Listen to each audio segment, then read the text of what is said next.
Good morning, everyone. Today we're going to start our study of quadrilaterals. And the first thing we need to do is we need to discuss the quadrilateral family tree. So when we're looking at a quadrilateral by definition is four sides. So all I know about a quadrilateral. A parallelogram is a quad with two sets of parallel sides. So my parallelogram, opposite sides are parallel. A rectangle is a parallelogram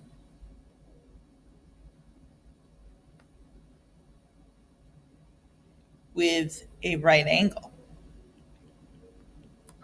So that means I know that it's parallelogram, which is why in the family tree it's below the parallelogram, but it's more special than a parallelogram because I know it has a right angle. Next, we have a rhombus, which is a parallelogram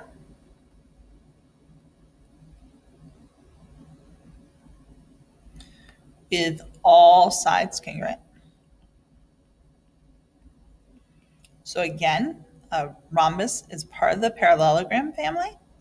However, each side is congruent. Next is a square, which is a parallelogram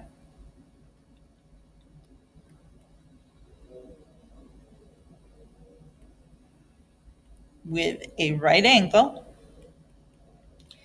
and all congruent sides. So that's why if you look in our chart, a square is below the rectangle and the square because it has the rectangle and the rhombus. A square has the property of the rectangle and the rhombus and the parallelogram. A trapezoid. Now, a trapezoid, you may have heard a different definition. We're using the inclusive definition, which is a quad with at least one pair of parallel sides. Which means if we look up at our family tree here, a parallelogram is a trapezoid because the trapezoid has at least one pair of parallel sides. Well, a parallelogram has at least one pair. It actually has two. And that's why it's called the inclusive definition. Now, underneath trapezoid, we also have something separate, which is the isosceles trapezoid, which is a trapezoid with congruent non-parallel sides.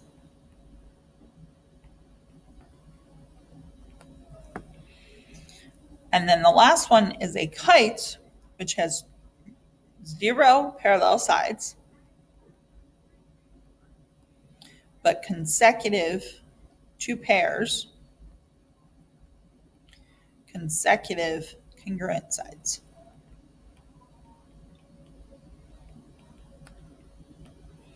So again, if we go back up here to our diagram, our kite is just underneath quadrilateral. These 2 little sides are congruent, and these 2 longer sides are congruent, but nothing is parallel. Here's my isosceles trapezoid. So that is the quadrilateral family tree. Next, we're going to talk about specifically the parallelogram. We're going to spend quite a few days talking about the parallelogram. Parallelogram is quadrilateral with both pairs of opposite sides parallel.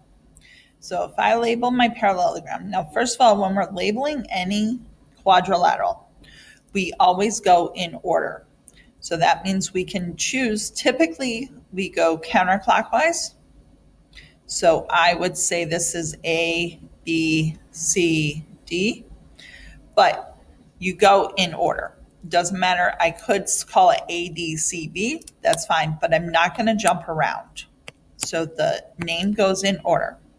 So in my parallelogram, A, B, C, D, I know by definition that AB is parallel to DC.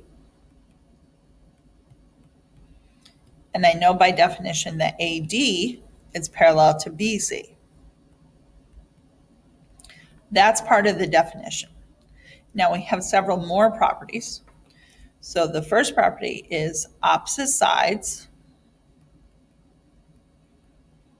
are congruent in a parallelogram. So that means that AB is congruent to DC and AD is congruent to BC. Another property we know is that the diagonals bisect each other.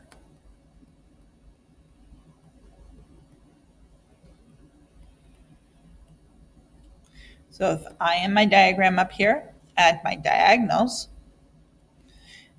AC and DB, and say they intersect at E, the fact that they bisect each other means that AE is congruent to EC and that BE is congruent to ED.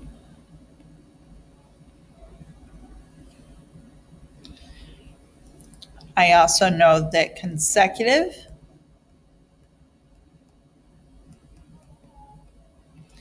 angles are supplementary. So that means that the measure of angle A plus the measure of angle B equals 180. And we can go all the way around. We can say the measure of angle B plus C equals 180. I also know that opposite angles are congruent. So that means angle A is congruent to angle C, and angle B is congruent to angle D.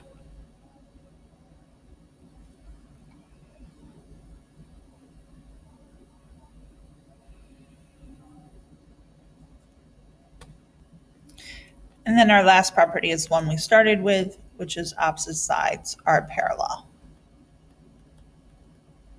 That's really part of the definition, but it's definitely a property.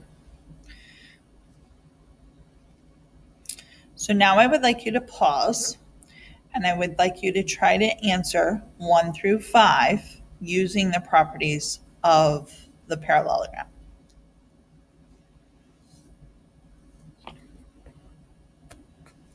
Okay, so for number 1, I know that the diagonals bisect each other. Therefore, I know 10 and 2x minus 4 are equal. So 2x minus 4 equals 10, which gives me x equals 7. 2, I know that opposite sides are congruent. So therefore, x equals 16. 3, I know the diagonals bisect each other. So 3x minus 2 equals 4x minus 10. So x equals 8.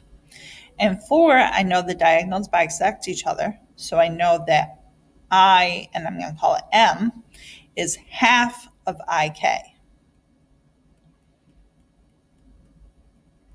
So that means 4x plus 3 equals 35 divided by 2, which gave me x equals 3.625. And again, TI is twice TR because the diagonals bisect each other. So TI is 28. So I want you to again pause and try to answer 6 through 9. So for number 6, I know angle 2 equals 140 because opposite angles are congruent. And I know the measure of angle 1 equals the measure of angle 3, which equals 180 minus 140 because the consecutive angles are supplementary. Here, I know the measure of angle 1 equals 113 because opposite angles are congruent.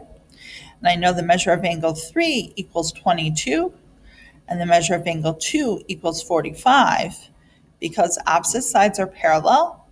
So I have alternate interior angles. Number 8, I started out with angle 2 being 72 because it's vertical.